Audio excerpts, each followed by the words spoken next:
Shalom. In the Parshat Va'era, God appears to Moses and tells Moses to go take the kinsfolk out of Egypt. Now, Moses has many objections to this. I mean, think about it. He was a kid. He grew up in the palace. He had all these riches. And then one day he leaves and he sees the oppression of his people. How'd they know he was his people? Then he kills one of the guards.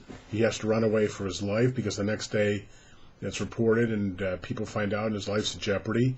He goes to live in Midian. He marries this Midianite daughter of a priest. Then he bumps into God. He encounters God at the burning bush. And now God tells him to go back to Pharaoh and tell Pharaoh to get the children of Israel, his old labor force, slave labor force, out of Egypt. So Moses says, why me? Who am I? And there's a classic Midrashim explaining it. I just want to tell you one, because one of the objections that Moses uses to why he should not be picked for this job is he says that Ani aral svatayim, I am of impeded speech.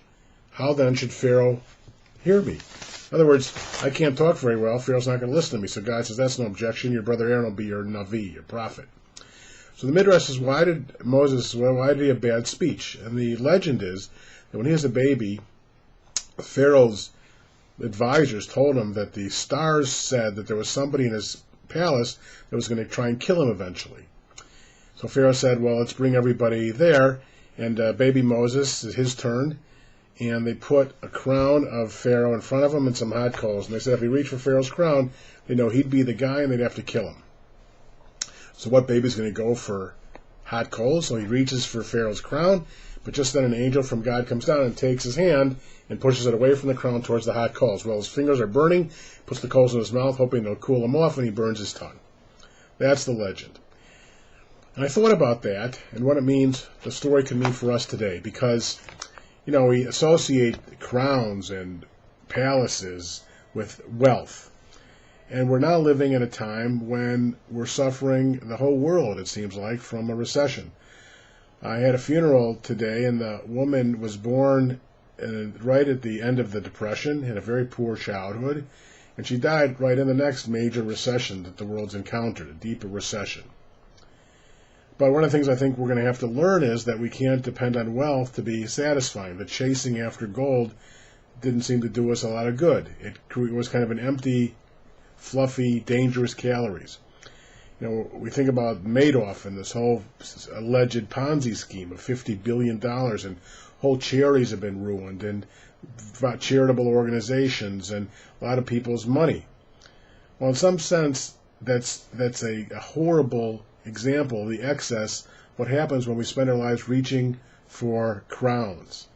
Now, it doesn't mean that we should be reaching for hot coals, but there is a sense that sometimes the best thing that we can do has a price. We can get burnt to some extent. But that doesn't mean that it's not the most substantive thing to do. Think about Moses' life. If he had reached for the crown, he'd be dead.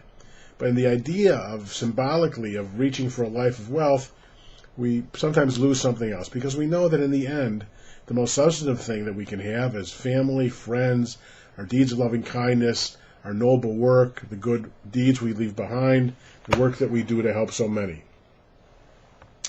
When we think about that, we think about the Parsha as it continues to unfold with the plagues. This Torah portion has 7 out of the 10 plagues.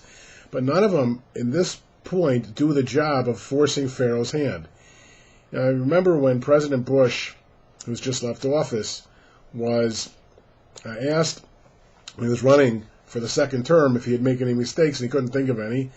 But now when he was asked about reflecting on his 8 years, one of the things he said was he shouldn't have put up that sign that said mission accomplished, when clearly the mission wasn't accomplished. Sometimes there are discrete, clear, small missions. But in life, really, we never should put up a sign saying mission accomplished, because it's never accomplished. There's always something else to do. And even when we die, the mission has not been accomplished.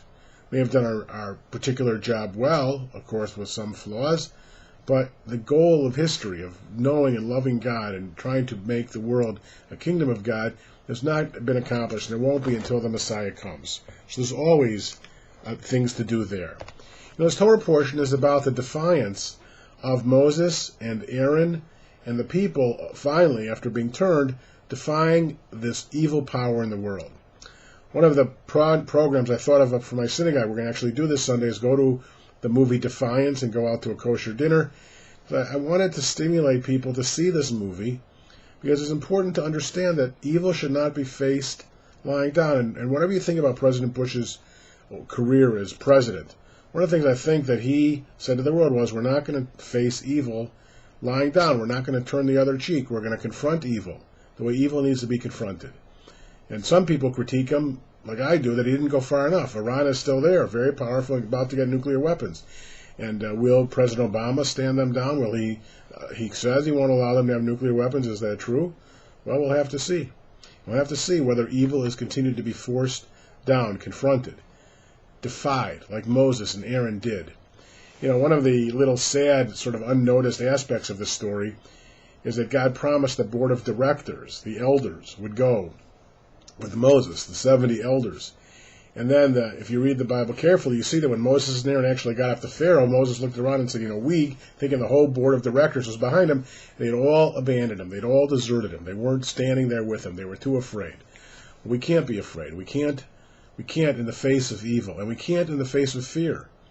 We have to face, as President Obama said in such an inspired way, we have to face now the task ahead of us, united, working together, volunteering with all our efforts to help this great country and the world, to defy the forces that are pulling us down. And sometimes I think it starts by understanding that it's not reaching for the crown. It sometimes means reaching for the coals and the problems that ensues, but may lead to a more fulfilling and sustaining life. Shalom.